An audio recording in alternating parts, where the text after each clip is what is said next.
Welcome back. It's the Kovacs Report, and we have a new number one from Image Comics, Viking Moon by Joe Pruett and Marcelo Frusin. So, super excited by this book. When I saw the cover and I saw the words Vikings and Werewolves, I was hooked.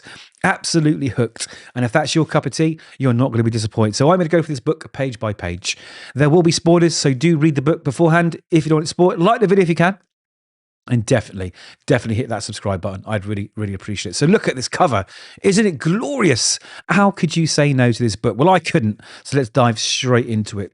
So let me just start off by the art. Marcelo Frusin has done an amazing job, not only in the art, but also the coloring.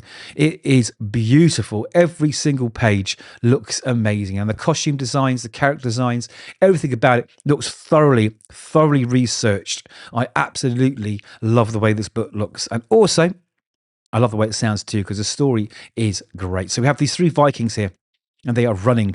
They are running in fear of their pursuers. But Ulf, he is the chieftain, decides that these Skraelings that are pursuing them, it's time to face them. It's time to face them, right? And there will be blood. Now, while they're chatting, getting ready for this fight, an arrow flies through the air and takes down one of his friends straight through the eye. Now, what I'm going to say about the violence and the blood and gore in this is it's done just right. It's not one of those over-the-top gore fests, and it adds to the realism of the book. It's really cool. And as you can see, the color palette, it's got these hues of blues and browns and everything else. So when you do see the blood, it feels a lot more visceral. So the art and stylistic choices in this book really shine. It is lovely. And also the dialogue. The dialogue's written very much oldie worldy Viking without sounding like it's dumbed down, or you're watching a child's program. It feels very natural. I absolutely love it. Anyway, we discover that these Skraelings are actually Native American Indians, and they attack. One loses his head. One has his head chopped in half, and they keep on coming. They are not giving up. But unfortunately, in the melee, his friend is also felled, and it leaves just him standing in the bodies of his foes and his friends, ready for the final moment, ready to either victory or death. But that is interrupted by a howl. And these Native American Indians, they flee because they know what it is. Now, Ulf remarks that they had me vastly outnumbered. Why would they not press their advantage? Perhaps it is not me that they fear. Okay. And then he turns and he sees something in the shadow, and it's not a man.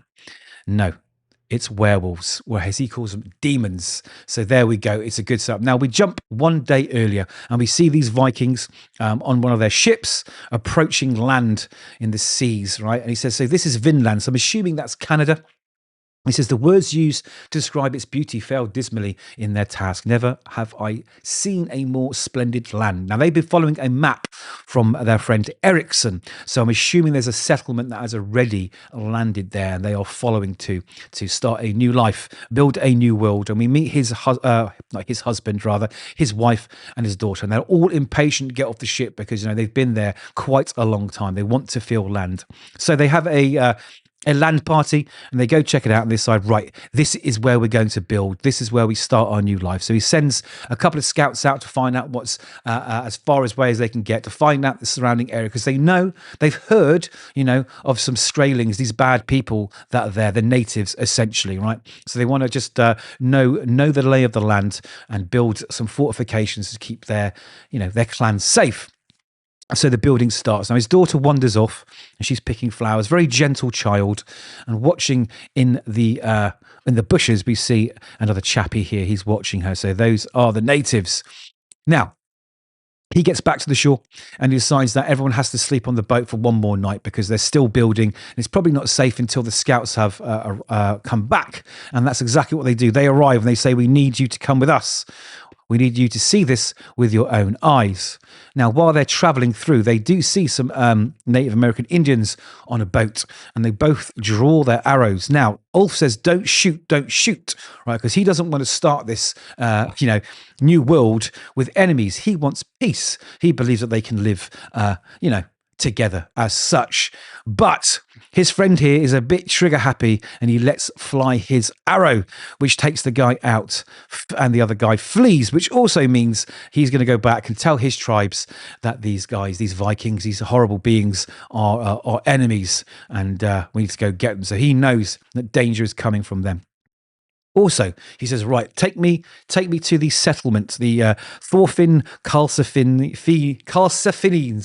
I can't pronounce these Viking names. Thorfinn Karlsefni settlement, so that I can see this horror for myself. They've seen something which is terrible, remember, and that's what they were originally going to see. So they get there and they see these dwellings. And they notice that the doors have been kicked in and there are strange markings upon the doors, markings that could never have been made by man. Same as the wounds on these Viking bodies that are left there rotting away. They could never have been made by a man. They were ripped and scattered about.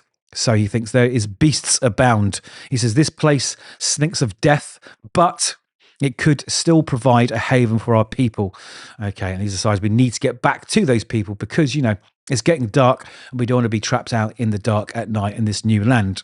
And that brings us back to the beginning of the issue where these Native Americans have come to get revenge for the Vikings killing one of their own.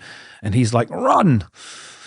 And then we quickly jump to him turning around after that battle where he sees these three very ominous giant werewolves ready to rumble. You know what? I loved this book. It was so good. I'm going to go back through it again to say, look at this art. Like, this art reminds me of like Mike Mignola in a different way. And the coloring, it's just beautiful. It is so, so beautiful to look at.